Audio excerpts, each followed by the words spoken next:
So, welcome. This is our first of many. This is our bariatrics nutrition medical series. We have a very special guest with us today, Dr. Barb Arnott, bestselling author and award-winning medical correspondent. You all know me. I'm Christina Spellman, registered dietitian and VP of sales with bariatrics. But we are just super excited to get this kicked off with our very first topic. Our first topic today, we're going to be focusing on continuous glucose monitors. So, Dr. Bob Arnott, tell us a little bit about your experience with CGMs. This is a new technological feature for many of our providers. They haven't dabbled in this. So, give us a little bit of background. What is a CGM first and foremost? So it's a continuous glucose monitor. We're used to going in and getting our blood sugars measured once every 6 weeks or so. And it's just sort of a snapshot in time. Or, if you're a type 1 diabetic or a certain class is type 2, you may finger prick yourself. But it's a moment in time. So with a continuous, you have just second by second, minute by minute measurement of your blood sugar. And it is one of the most astounding things I've ever seen. You and I got it roughly the same time. I think you actually went first. I started mine and the insights were amazing. I thought I had a pretty good diet, but I had this sandwich from the local shop, which had turkey and stuffing and had a lot of bread. And my blood sugar shot up and up and up and up and up and stayed and stayed and stayed and stayed for hours. So what I love best about it, just as a snapshot, especially for practitioners, is the instant insight that your patients are going to get into their behavior. They're going to go, oh my God, you told me for years not to have big bowls of pasta, or especially not to have a lot of white bread. And now I've seen it. I went from a blood sugar of 80 to 290. So I found the very next day after I got my continuous glucose monitor was pristine. My blood sugar was like 80 to 90 all day long. There were no spikes just because I learned my lesson.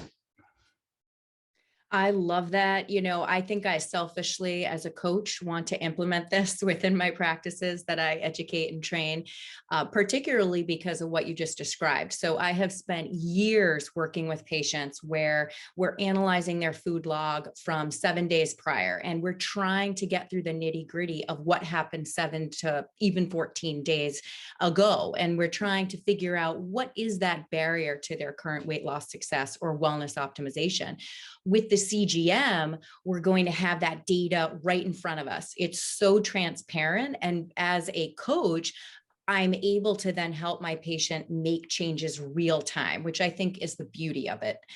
I know that one of the things that people are going to ask if they haven't experienced these before is, does it hurt? How do you apply it? How does it work? So I found that it didn't hurt. I thought it was super easy to apply, but tell me a little bit experience about how you applied it. Did it hurt? And actually, how does it work? So it was fascinating. You get this thing about this long and about this wide, and it has a tab on it. You break off the tab, you press a button, and then it goes into your abdomen. So, of course, I'm wondering, how much is this going to hurt? I mean, it's, like a needle going into you. And I went, boom. I felt nothing. I mean, absolutely nothing. After I'd done it half a dozen times, I was used to it, and maybe, like 1/100th of a pinprick, but it's so small. And of course, it's going into the abdomen there that I literally didn't feel it. And, the first couple of times you do it, it takes a little getting used to.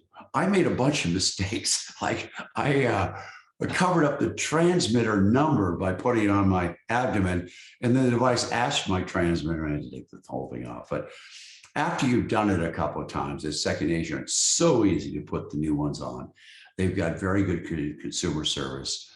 So you call them up and you ask a question, they'll work through it. So I would say there's sort of nothing to fear. If a pinprick to take your blood pressure is a 100 in terms of pain, this is like 0.001. I mean, it's nothing. So you'll delight in this. And what the other interesting insight is that we talk about fasting blood sugar. Well, you got to Mm. get up in the morning, you get a car, you got to drive in, you haven't eaten anything, they go and take your blood sugar, and it's pretty good. Well, not so when you get up. As if I've been, you know, uh, bad the night before and eaten late and eaten too much, and my blood sugar is high all night long, I don't sleep as well. And then I'll get up and maybe it's 110 or so. And then over the course of an hour, getting up and around and getting coffee and whatnot, it'll drop down to normal. So it may well be that we have much higher fasting blood sugars than we know. And Christine, the other fascinating point is, I mean, both of us work out like crazy. You and I have done this big mountain bike ride here. It's steep and gnarly and cold and windy and whatnot. So we're in good shape. We exercise a lot, and we always think we're the last people that will have a blood sugar problem. It turns out that something like a quarter of all athletes are temporary diabetic in terms of their blood sugar levels. They're so used to just throwing fuel in that if you were to strictly define diabetes by having, a fasting blood sugar of 120 or so, we find ourselves there more often than we would like.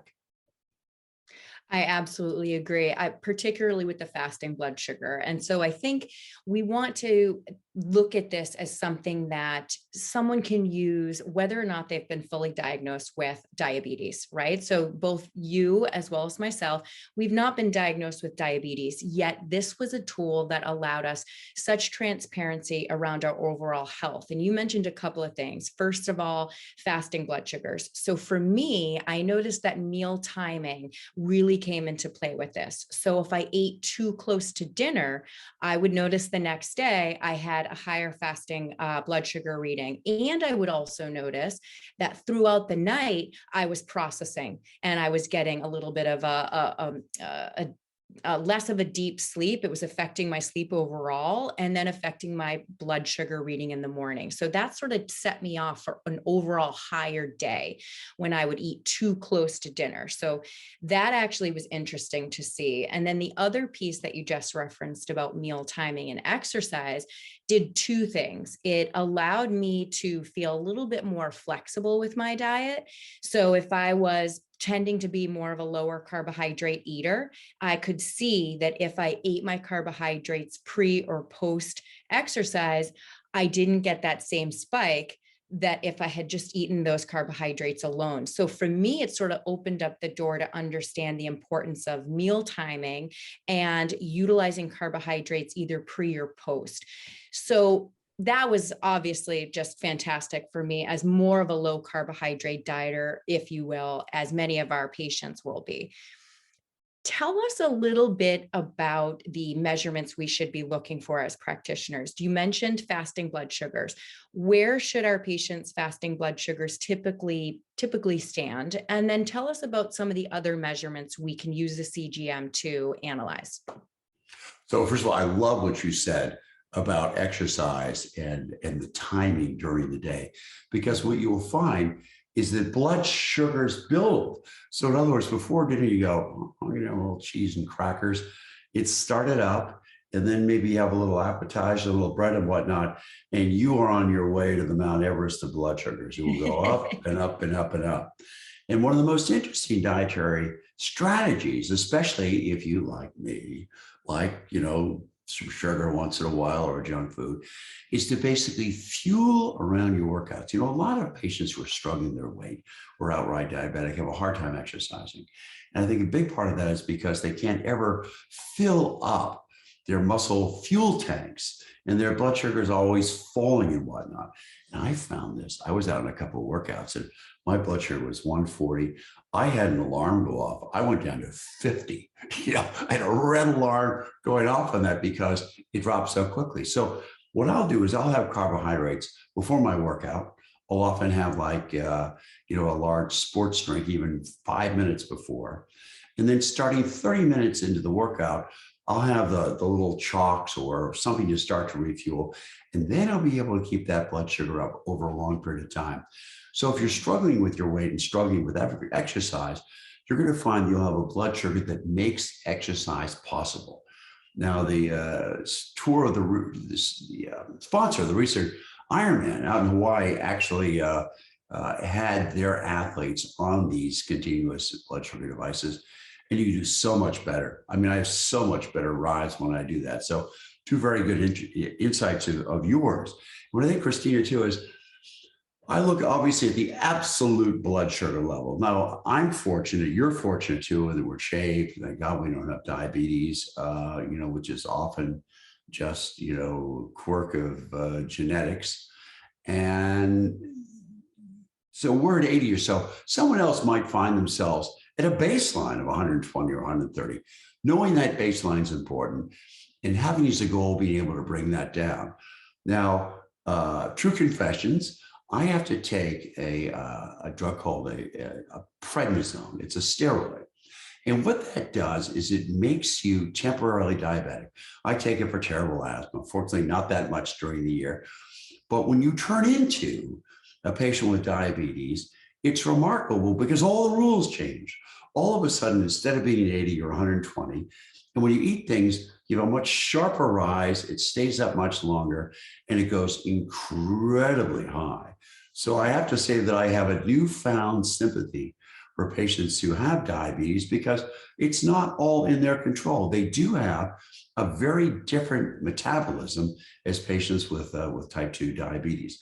I do coach a current world champion who has type 1 and has used these devices for years. So I've been able to coach her in terms of how she feels during workouts. But let me get directly to the answer to your question, Christina, and that is, what are the kinds of things you look at a coach? So the first thing we found beyond wherever that baseline happens to be is how sharply does your blood sugar go up, right? So surprisingly, I could have a root beer, it went up this sharply. Piece of white bread, boom, literally like a rocket ship ride. And as you know, if you look at the glycemic index of foods, which we've talked about forever, you'll see that the glycemic index is lower for a soft drink than it is for white bread. The other thing, you've loved the charge on for years is the idea we call glucose load. That is, it doesn't matter so much. If I have an isolated root beer in the middle of the day, not a great move, but it's in the middle of the day and a couple of hours away from meals, the other side goes boom, boom, up and down. Not all that much damage. But if I have that root beer and a sandwich and some white bread and some crackers, and then I have some cookies for dessert, it's up and up and up and up and up. So it's that overall mix that makes the biggest difference. So I think what's going to happen in coaching is you're going to be able to look at how fast you go up, and you'll be able to experiment with your own patients to say, hey, when you get up tomorrow morning, before you eat anything else, I want you to have a piece of white bread. Or I want you to have an instant oatmeal, which, by the way, will really rock your blood sugar, or a new product we're going to talk about, an all-day oats that has a very small impact on blood sugar. So you're going to look at the speed, then you're going to look at how long you stay how high, what we call the area under the curve. So the example of a spike, if you had a few pieces of candy, it'd be boom, boom, right? But if you're going up and up and up, you've long preached small meals, and so if you have those 6 small meals, you'll see the effect. You have control over it. The blood sugar goes up, it stays up for a little bit, it comes down, goes up again. You have much better overall control. And then the thing you've highlighted, you learned first was, if you eat late and you eat a lot, you've wrecked your night's sleep.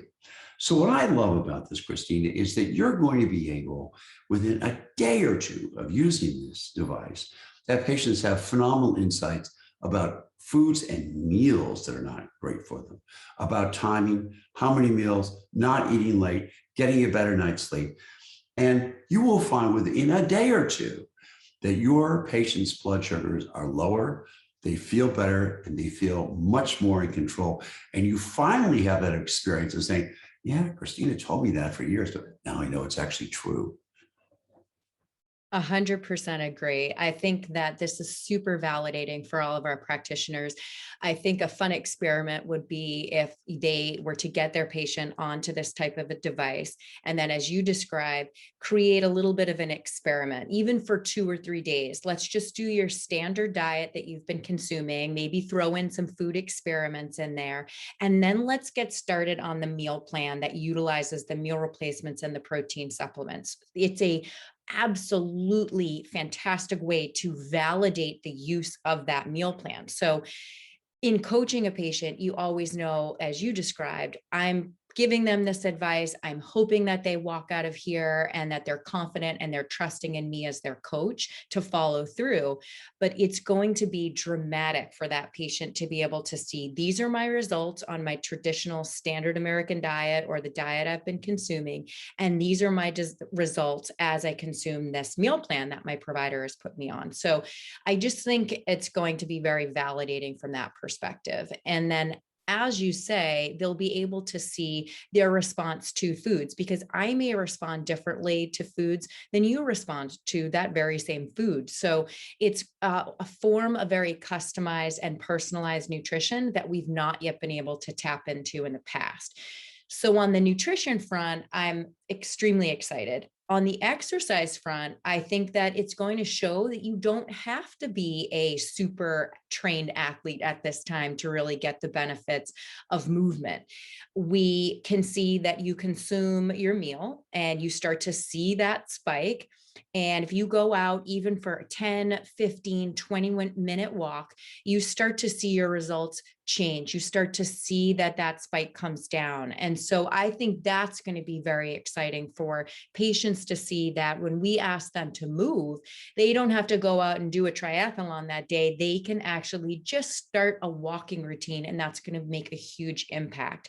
So the nutrition validation, the validation of movement, I don't know about you, but I know that people who've worn CGMs have responded and said that their stress management, their stress management has played a big role in keeping their blood sugars down.